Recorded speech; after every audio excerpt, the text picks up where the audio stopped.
Hello નમસ્કાર, કેમ છો મારા વાલા ગુજરાતી મિત્રો? તો આજના વ્લોગની શરૂઆત થાય છે સવારના 8 વાગ્યાને. અત્યારે જો આવી ગયો છું આપણે ખેતરમાં, અને આજે આપણે ખેતરમાં નીંદવાનું નથી, બસ આપણે મકાઈ વાઢવાની છે. તમને દેખાતી હશે આ માંડવીની અંદર જે મકાઈ નાખેલી છે ને, આ બાજુની સાઈડ તો અમે કાલે વાઢી નાખી હતી. આપણે જો આ બાજુની સાઈડ મકાઈ વાઢવાની, આજે આખી મકાઈ આજ વાઢી જ નાખવાની છે. જો આખી ન વઢાય ને વરસાદ જેવું થઈ જાય તો આપણે અડધી મકાઈ વાઢી નાખવાની છે. બધી માંડવી આપણે જો માંડવી પણ ખૂબ સારી એવી થઈ ગઈ છે, મસ્ત મજાની માંડવી થઈ ગઈ છે મોટી. તમને એક માંડવીનું દ્રશ્ય દેખાડું.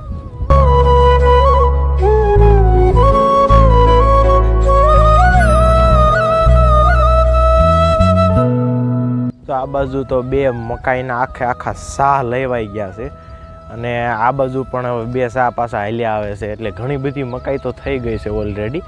હવે આપણે આ મકાઈને સૌથી પહેલાં તો ને હારી લેવાની છે, કેમ કે આ બાજુ તમે જુઓ થોડું ઘણું વરસાદનું વાતાવરણ થઈ ગયું છે, એટલા માટે આપણે મકાઈ તો પહેલાં હારવી જ પડશે. તો આપણે હમણાં મારા બાપુ ગાડી લઈને આવે એની ઉપર મકાઈ હારવાની છે. અને આ બાજુ મકાઈ જો બે સા વાઢ નાખ્યા, એટલે લગભગ 4-5 ફેરા મકાઈના વાઢી નાખ્યા અત્યારમાં. વાહ ભાઈ વાહ! કેટલીક વાઢવાની છે? વાઢવાની એ 4 સા વાઢવાના છે. તો મિત્રો આપણે મકાઈ તો મારા બાની વાઢે છે, ને આપણે શું કરવાનું છે, મકાઈના ભારા છે, ભારા બાંધવાના છે આ બધી મકાઈના, અને આપણે ગાડી ઉપર હારવાની છે. એટલે હાલો હું આ બધી મકાઈ રહી ને, એટલે આ બધી મકાઈને હું બાંધવા માંડું સલાખામાં.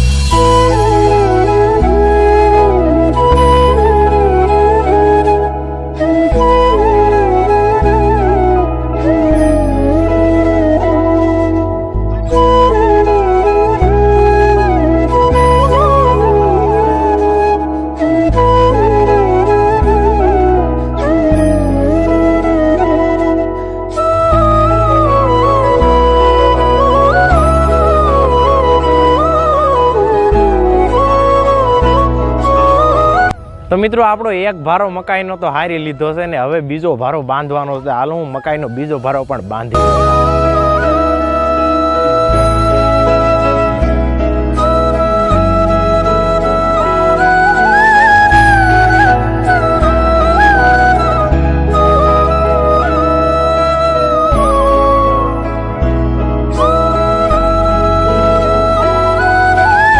આપણા 2 ભારા તો કમ્પ્લીટ થઈ ગયા છે, ત્રીજો ભારો પણ બાંધવા માંડું સલાખો પાછી.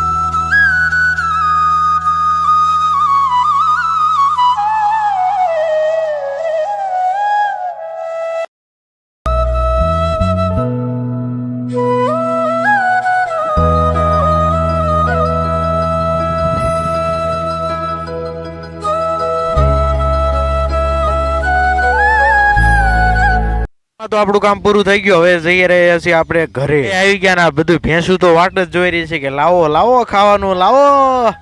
હા ભાઈ, તમારી હાટું આખો દી કામ કરવી છે. હાલો આ બધું ને હવે થોડું જમાડવું તો પડશે. આવેડો પણ ઘણો બધો ખાલી થઈ ગયો છે, એટલા માટે મારે કુએ જવું પડશે. કુવેથી મોટર ચાલુ કરીને આવેડો ભરવો પડશે. હું જઈ રહ્યો છું મારા કુવા તરફ, ને તમને મારી મગફળી પણ થોડી દેખાડતો જાઉં. જો આ છે આપણે મગફળી, અને ગિરનાર 4 મગફળી ખૂબ સારી મગફળી છે. અને આવી ગયો આપણે કુવો, અને આ ઓવડીમાંથી આપણે મોટર ચાલુ કરવાની ચાલુ થઈ ગઈ છે. તમને ટાટર તો સંભળાતું જ છે કેટલું બધું.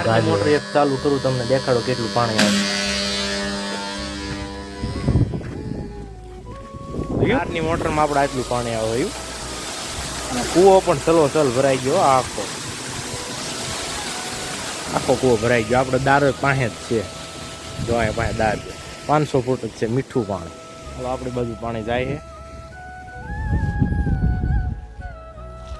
તો આપણા આવેડા તો ભરાઈ ગયા છે, ને હવે જઈ રહ્યો છું મારા મોડબાપુની જે હાથી હાંકે છે ને, ત્યાં તમને એક હાથી કેવી રીતે હાલે છે, અને જુઓ 2 હાથી મેં જોડ્યા છે. મિત્રો આવી ગયા છે આપણે મોડોપના ખેતરમાં, ને તમે જો હાથી હાલી રહ્યું છે, જોરદાર કામ થઈ રહ્યું છે. જો નાની પાળી પણ ચડતી જાય છે. આપણે 2 હાથી જોડ્યા છે, અને મોટા ડાઢા ચડાયા છે, એટલે આપણે જે આપણે મકાઈ છે ને આની નીચેથી નીકળી જાય. તો તમે તમારા ખેતરમાં ટ્રેક્ટર ચલાવો છો કે તમારી પાસે બળદ છે? કોમેન્ટ કરજો, સાચી કોમેન્ટ કરજો. ઘણા ટ્રેક્ટર હોય તો એમ કહે છે કે ભાઈ અમારી પાસે બળદ છે. સાચી કોમેન્ટ કરવાની છે. કોની પાસે બળદ છે આપણે જોવું છે આ. ચાલો, અને તમે બળદ કેવા ચાલી રહ્યા છે તમને એકવાર દેખાડું. હાલો.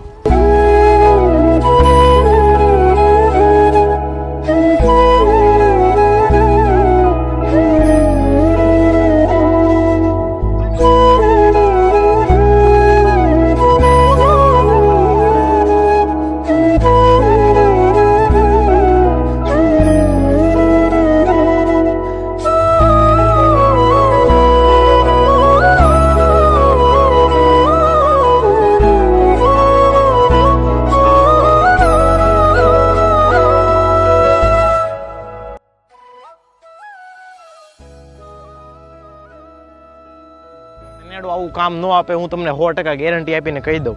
તો હવે આપણે જઈ રહ્યા છીએ આપણા ખેતરમાં, કેમ કે એક ખડની ગાંહડી વાઢેલી છે ને એ આપણે ઘરે પહોંચાડવાની છે. શેઢા ઉપરથી જે નાની એવી ગાંહડી આપણે ખડની વાઢેલી હતી, આપણે જે પશુઓ બહાર બાંધ્યા હતા એને નાખી દેવાય અને અહીંયા આપણે અગોસર હતું એ પણ મટી જાય. ત્યાંથી આપણે ઘરે ને જો આપણે પશુઓ પણ નીણ ખાવા માંડે ને આપણે ગાંહડી અહીંયા મૂકી દીધી. ઘણો બધો વજન પણ હતો. આ ભેંસ થયો કે મારે નથી ખાવું, કાંઈ વાંધો નહીં. જો આપણે અવેડો પણ ભરાઈ ગયો છે, પૂરો અવેડો ભરી લીધો. ચોમાસાની અંદર અમારે વાડી વિસ્તારમાં કેવું હોય, લાઇટ જતી હોય છે. ચોમાસાની અંદર પવન થાય એટલે લાઇટ જતી રહે છે બહાર ને. હવે તમને વ્લોગ અહીંયા પૂરો જ કરવી, કેમ કે આજનો વ્લોગ ઘણો બધો લાંબો થઈ ગયો. તો મળીએ તમને કાલ નવા વ્લોગ છે. ત્યાં સુધી બધાને જય માતા જય મા.